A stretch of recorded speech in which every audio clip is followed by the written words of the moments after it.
Memasuki musim penghujan dikhawatirkan akan banyak terjadi bencana. Untuk itu, melatih kemampuan anggota dalam menghadapi bencana, Kodam 5 Brawijaya memberikan pelatihan simulasi penanganan bencana bagi anggota TNI di Korem 083. Diharapkan dengan pelatihan tersebut, nantinya anggota TNI di Korem 083 Baladika Jaya mampu memahami mekanisme penanggulangan dan penanganan bencana alam. Pelatihan simulasi penanganan bencana alam yang dilakukan oleh Kodam 5 Brawijaya berlangsung di Korem 083 Baladika Jaya, Kota Malang.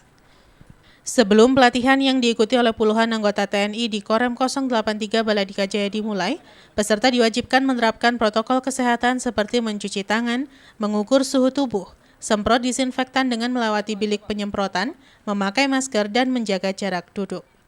Dalam simulasi pelatihan bencana ini digambarkan terjadinya bencana di Gunung Semeru, di mana para anggota TNI di Korem 083 diberikan informasi terkait mekanisme penanganan bencana, di mana melatih kemampuan komandan dan staf dalam merencanakan suatu operasi yang mencakup keterpaduan, kerjasama dan koordinasi dalam mengambil keputusan dan mengintegrasikan kemampuan satuan sesuai prosedur dan tata cara kerja yang berlaku.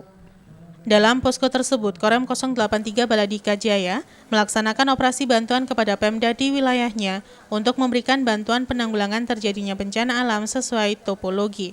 Selanjutnya dari latihan ini diharapkan seluruh staf Korem mampu memahami mekanisme penanggulangan dan penanganan bencana, serta mengaplikasikannya di lapangan jika di wilayahnya terjadi musibah bencana alam. Dan Rindam 5 Brawijaya, Kolonel Infanteri Trenggono mengatakan, latihan ini dilakukan untuk kesiapan personil dalam pencegahan dan penanganan jika terjadi bencana alam erupsi Gunung Semeru yang masuk wilayah Kabupaten Malang dan Kabupaten Lumajang. Ia menambahkan latihan posko ini juga melatih sekaligus menguji kemampuan staf dalam melaksanakan koordinasi dengan satuan samping, satuan bawah, dan satuan atas, termasuk dengan unsur-unsur yang tergabung dalam penanggulangan kebencanaan. Melatih komandan dan staf di jajaran Korem 083 Baladika Jaya, yang mana apabila sewaktu-waktu terjadi bencana alam yang mana hari ini tidak kita kendaki, namun apabila terjadi alam, maka Korem 083 Baladika Jaya beserta jajaran satuan bawah dalam Kodim dapat melaksanakan atau melakukan kegiatan-kegiatan pencegahan ataupun kegiatan penanggulangan sampai dengan kegiatan-kegiatan pasca bencana. Artinya apa? Kegiatan ini kan semua atas perintah. Perintah ini dilaksanakan oleh komandan dan Danrem. Bagaimana Danrem memberikan petunjuk perencanaan kepada staf dan langsung nanti akan dikerjakan oleh satuan bawah yaitu Kodim, dan juga melaksanakan koordinasi dengan instansi terkait, baik Pemda ataupun FKPD di jajaran kabupaten maupun di kota Malang. Untuk kelihatannya akan dua wilayah, itu Lumajang sama Kabupaten Malang. Sejauh ini gimana tindakan dari Korem sendiri di wilayah Origin Semeru? Memang latihan ini merupakan latihan simulasi, artinya kita tidak bisa memprediksi apakah Semeru nanti suatu waktu akan meletus atau erupsi. Namun hal ini memang kita adakan latihan Semeru ini karena melibatkan beberapa kodim atau kabupaten. Tingkat koordinasi ini kan yang penting, baik koordinasi antar satuan bawah dalam dengan Kodim Lumajang atau Kodim Kabupaten Malang, dan juga instansi terkait yang ada di kedua kabupaten tersebut. Sementara itu, Danrem 083 Baladika Jaya Kolonel Infanteri Irwan Subekti mengatakan terkait kemungkinan kerawanan yang akan terjadi saat bencana alam, dirinya mengaku telah berkoordinasi dengan instansi terkait, khususnya Dinas Kesehatan, BPBD, Dinas Sosial, Tagana hingga LSM dan media yang berada di wilayah. Danrem 083 menambahkan, tanggap darurat yang diskenariokan bagaimana TNI dapat melaksanakan penyelamatan, pencarian dan evakuasi, serta pemberian bantuan darurat berupa penampungan sementara, bantuan pangan hingga pelayanan medis. Berdasarkan dari pengalaman yang beberapa tahun yang lalu, di mana Gunung Semeru ini setiap 810 tahun sekali. Itu kerawanannya adalah lava dan lahar dingin yang berat yang mencapai pada jarak 7 sampai 10 km. Sehingga yang menjadi atensi dan kesiapan gizi di mana ini harus sudah kita siapkan dengan instansi terkait, baik BPBD, masyarakat, termasuk kita semua, sehingga nantinya apabila terjadi maka kita semua sudah siap untuk melaksanakan. Simon Alfredo melaporkan. Akibat tergerus air pada bagian pondasi, pelengsengan di pinggir Jalan Raya Simpang Panji Suroso, Kota Malang mengalami kerusakan. Kondisi ini akan berdampak pada kelangsungan hidup pohon di pinggir jalan yang rawan roboh akibat tanah terkikis air. Kerusakan tembok pembatas jalan dan aliran air di Jalan Simpang Panji Suroso sudah terlihat cukup lama. Tembok pelengsengan banyak yang rontok di beberapa titik, sehingga tanah pinggir jalan ikut terkikis air. Akibatnya, pohon pinggir jalan terlihat akar sudah keluar sehingga pohon rawan roboh ketika dihempas angin kencang. Tidak hanya itu, aliran air bertambah lebar karena tanah di pinggir jalan ikut terkikis. Kerusakan tembok ini mengakibatkan longsoran terjadi karena jalan menjadi pintu masuk kendaraan angkutan umum, khususnya mikrolet ketika akan masuk ke Terminal Arjosari. Salah seorang sopir mikrolet yang melintasi jalan ini setiap hari berharap tembok segera ada perbaikan, terlebih banyak angkutan umum yang parkir atau mangkal di sepanjang jalan tersebut. Di lokasi terlihat beberapa pohon pinggir jalan berada persis di pinggir aliran air dengan kondisi tanah sebagai tempat tumbuh pohon sudah hilang terkikis air, sehingga akar pohon dikhawatirkan tidak bisa menahan pohon ketika angin kencang melanda dan pohon tumbang. Tapi kan belum ada itu informasi. Itu sudah lama juga kelihatan. Lama itu. Lama Pak ya? Iya. Itu kan kalau hujan mungkin pelengsengan bisa tambah habis Pak ya? Iya, tambah habis itu, sampai ke jalan. Apalagi ini kan pinggir jalan Pak ya? Pinggir jalan ini. Sering juga kan pakai parkir mobil dan sebagainya Pak ya? Sama mobil-mobil itu parkir. Sepanjang sana juga pohon-pohonnya juga sudah banyak yang di pinggir-pinggir. Ya. Ya karena ada penahannya Pak ya? Ya ada penahannya. Nggak ada penahan. Pak khawatir nggak Pak suatu saat ketika parkir Ya, tiba-tiba? khawatir tuh. Kan? Ya khawatir juga itu. Khawatir Pak ya? Iya. Pak harapan sebagai warga masyarakat gimana Pak harapannya Pak? Ya harapan saya semoga aja diperbaikin gitu jalannya, supaya nggak longsor gitu. Biar Jalan-jalan angkot enak gitu. Aktivitas nggak bisa. Aktivitas lebih enak. Enak. Iwan Hikmawan melaporkan. Hujan yang turun disertai dengan angin yang bertiup kencang di wilayah Singosari berdampak pada banyaknya banner reklame yang roboh dan robek. Tidak hanya itu, keberadaan pohon pinggir jalan harus diwaspadai warga dan pengguna jalan untuk menghindari musibah patah dahan besar dan iklan reklame roboh. Hujan yang turun disertai angin kencang pada Minggu sore mengakibatkan banyaknya banner reklame yang roboh dan rusak di Jalan Singosari, Kabupaten Malang. Kondisi ini tentu saja harus diwaspadai warga dan para pengendara yang melintas, khususnya pengendara roda 2, untuk menghindari musibah tertimpa dahan pohon patah ataupun baliho reklame tumbang. Memasuki penghujan, kewaspadaan dan pengawasan terhadap reklame besar dan pohon pinggir jalan harus ada peningkatan pengawasan dan pemantauan untuk menghindari kejadian yang tidak diinginkan terjadi, tumbang atau roboh mengganggu, dan lebih parah lagi menimpa pengguna jalan. Di sepanjang Jalan Raya Singosari ini masih cukup banyak terdapat iklan reklame besar dan pohon pelindung tepi jalan yang sudah kering serta berukuran besar yang menjorok ke badan jalan. Menurut salah seorang warga yang banyak beraktivitas di jalan mengungkapkan kekhawatirannya dengan kondisi hujan deras disertai angin kencang dan meminta pihak terkait untuk melakukan pengawasan ketat terhadap pohon dan baliho reklame besar untuk meminimalisir roboh, tumbang menimpa pengendara dan keselamatan masyarakat pada umumnya. Di lokasi lainnya terlihat baliho reklame sudah ada yang tumbang dan juga robek akibat terpaan angin kencang.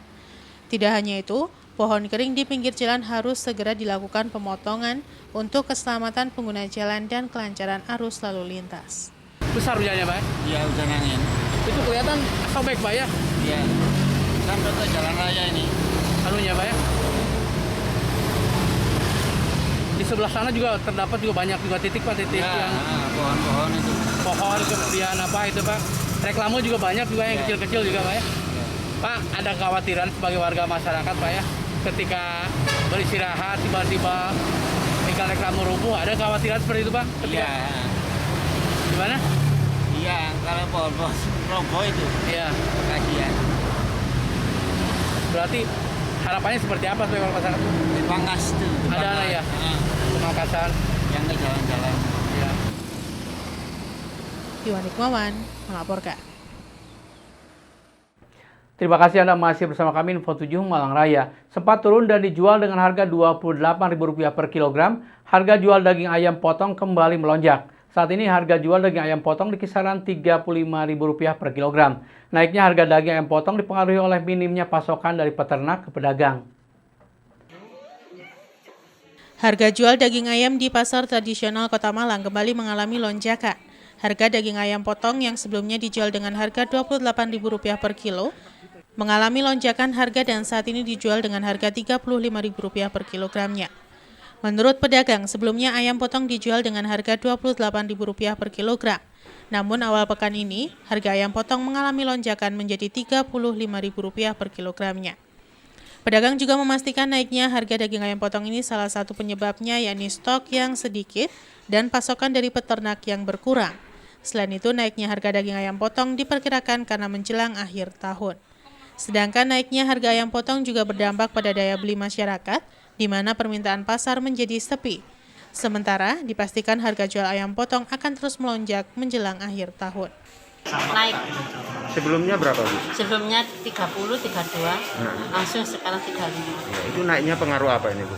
Itu pengaruhnya luar kota ngambil ke Malang. Ya, kalau stoknya sendiri gimana, Bu? Stoknya sendiri juga berkurang. Ya, Bu, kalau ini kan harganya naik, tingkat penjualan gimana ini, Bu? Juga berkurang. Sampai berapa persen, Bu? Ya, turunnya 50%. Kalau harga ayam kampung sendiri gimana, Bu? Kalau harga kampung sendiri tetap, tapi agak kecil. Biasanya harga 55 itu agak kecil, biasanya besar, agak kecil. Yang 30 biasanya ya agak gede, sekarang agak kecil gitu. Makanya ekoran kan, nggak timbangan. Bu, ini diperkirakan harga akan terus naik atau gimana? Insya Allah. Masalahnya stoknya belum ada, cuma sedikit. Terus ini mau menjelang tahun baru. Berarti akan terus naik, Bu, ya? Ya kemungkinan lah. Nah, kalau bisa jangan naik. Kalau pasokan dari peternak ke pedagang sendiri per hari berapa ton, Bu? Saya sekarang nggak sampai 1 kuintal, berkurang. Berarti kalau sebelumnya berapa? Ya sampai kuintal lebih. Simon Alfredo melaporkan.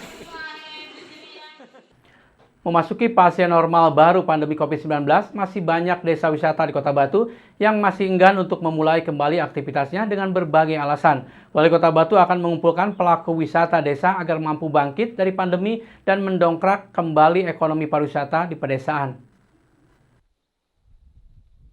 Meski sektor pariwisata di Kota Batu mulai bangkit dan beroperasi, seiring berlakunya fase normal baru pandemi COVID-19, namun masih banyak desa wisata yang belum berani memulai kembali aktivitasnya dengan berbagai alasan, mulai dari perizinan hingga fasilitas protokol kesehatan yang harus dipenuhi sebelum memulai kembali bisnis pariwisata. Kebanyakan desa wisata yang masih menutup diri dan enggan memulai kembali aktivitas pariwisatanya merupakan milik pribadi ataupun perorangan yang masih ragu dengan tingkat kunjungan wisatawan pasca pandemi. Untuk membangkitkan kembali bisnis pariwisata dan ekonomi kreatif ini, harus ada sinergitas pemerintah dengan pemangku kepentingan untuk memulihkan ekonomi. Ketika roda perekonomian di sektor pariwisata berputar, tentu akan menciptakan peluang tenaga kerja, sehingga pengangguran dan kemiskinan bisa menurun. Wali Kota berencana akan mengumpulkan pelaku pariwisata dan ekonomi kreatif desa wisata untuk duduk bersama dan mencari solusi terbaik untuk bangkit dari pandemi.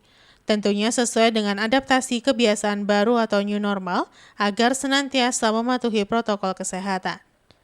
Tidak dipungkiri, pariwisata menjadi penyambung nafkah bagi mayoritas masyarakat Kota Batu, terutama di desa wisata. Dengan memperbaiki mindset dan standar tempat wisata yang aman, sektor desa wisata akan mampu bangkit dari pandemi COVID-19. Masih banyak kekhawatiran di masyarakat yang menyebabkan wisata di desa, khususnya yang pengelolaan pribadi, itu ragu untuk membuka. Jadi nanti saya dengan Dinas Pariwisata itu dan juga Desperindak itu akan mengundang beliau-beliau ini supaya untuk bisa mengaktifkan lagi. Karena ini adalah satu tempat yang sangat sederhana tapi istimewa. Jadi kreativitas, inovasinya yang membuat orang ketika masuk di situ ada perasaan lain.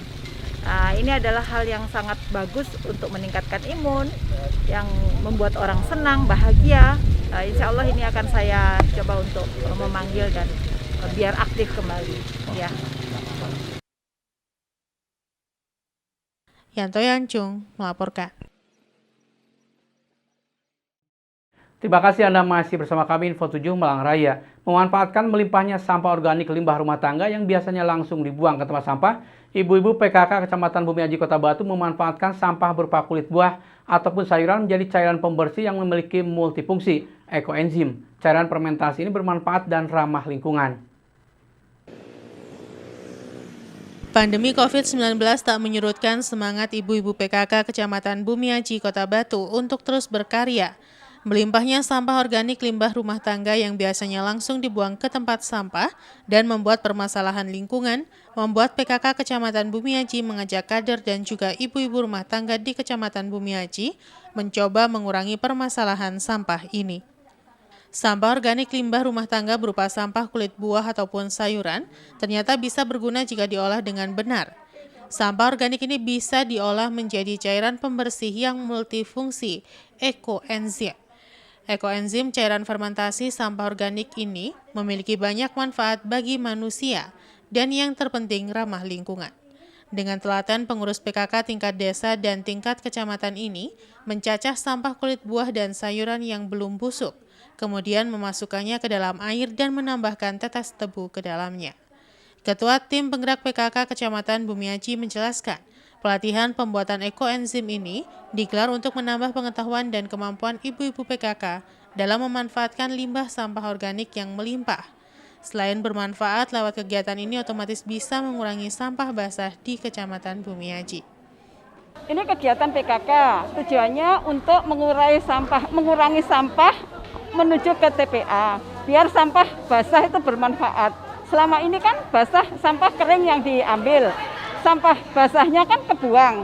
Nah, makanya biar ada manfaatnya sampah bawah basah ini kita manfaatkan untuk penggunaan ekoenzim.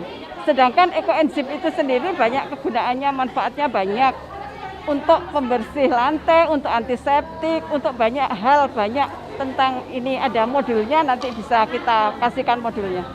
Basah sisa buah, kulit buah, sisa sayur yang tidak terpakai asal tidak busuk, itu bisa dipakai, kita manfaatkan semuanya. Jadi buahnya kita makan, kulitnya kita manfaatkan. Andai kata tidak mencapai ukuran yang ditentukan, itu bisa kita tabung selama 14 hari. Jadi sisa sampah-sampah yang bisa kita ambil minimal 5 macam sayur, buah, macam-macam sayur dan macam-macam buah.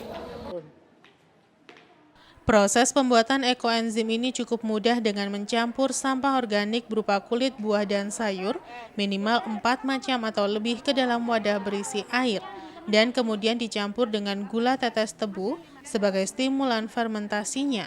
Setelah 3 bulan cairan bernama ekoenzim ini bisa dimanfaatkan. Ekoenzim sendiri memiliki manfaat yang banyak mulai dari untuk cuci baju, cuci piring, mengepel, mandi, bahkan untuk pertanian juga bermanfaat sebagai penyubur tanah, hingga pengusir hama, serta banyak manfaat lainnya. Pelatihan ini diikuti oleh Ketua Tim Penggerak PKK Desa se-Kecamatan Bumiaji, Ketua Pokja 3 Desa se-Kecamatan Bumiaji, dan pengurus PKK Kecamatan Bumiaji. Pelatihan digelar terbatas karena masih dalam masa pandemi untuk memenuhi protokol kesehatan COVID-19. Menjaga jarak, peserta pelatihan pun wajib menjalani protokol kesehatan berupa penggunaan masker dan mencuci tangan. Ekoenzim itu adalah larutan multifungsi yang dibuat dari kulit buah dan sayur-sayuran, difermentasi selama 3 bulan dengan rasio 1:3:10. 1:3:10 itu 1 bagian gula, 3 bagian kulit buah dan sayur, 10 bagian air. Nah, ini ditemukan oleh Dr. Rosukon dari Thailand. Sudah diteliti selama 30 tahun. Manfaatnya buat apa? Manfaatnya luar biasa. Manfaatnya ekoenzim ini bisa untuk sebagai pengganti agen. Yang utama tujuannya adalah mencegah sampah organik sampai ke TPA. Itu tujuan utamanya. Nah, kemudian kalau manfaatnya banyak sekali. Dia bisa menjadi agen pembersih. Mulai dari pakai sampo, cuci muka, mandi, gosok gigi. Kemudian bisa dipakai untuk ngepel, untuk cuci baju, cuci piring dan sebagainya. Kemudian bisa untuk pertanian, menyuburkan tanah. Kemudian bisa untuk menjernihkan udara, untuk lingkungan, menjernihkan udara, menjernihkan air, menghilangkan bau. Terus kemudian bisa untuk pengobatan. Untuk pengobatan itu bisa kita untuk memperbaiki luka, mencegah pendarahan, menghentikan pendarahan, terus gatal-gatal. Banyak sekali kalau untuk kesehatan. Termasuk antara lain karena ini menghasilkan ion negatif. Jadi ketika kita memproduksi ekoenzim ini, ekoenzim menghasilkan ion negatif. Nah, kita tahu bahwa ion negatif itu punya fungsi meningkatkan imunitas tubuh.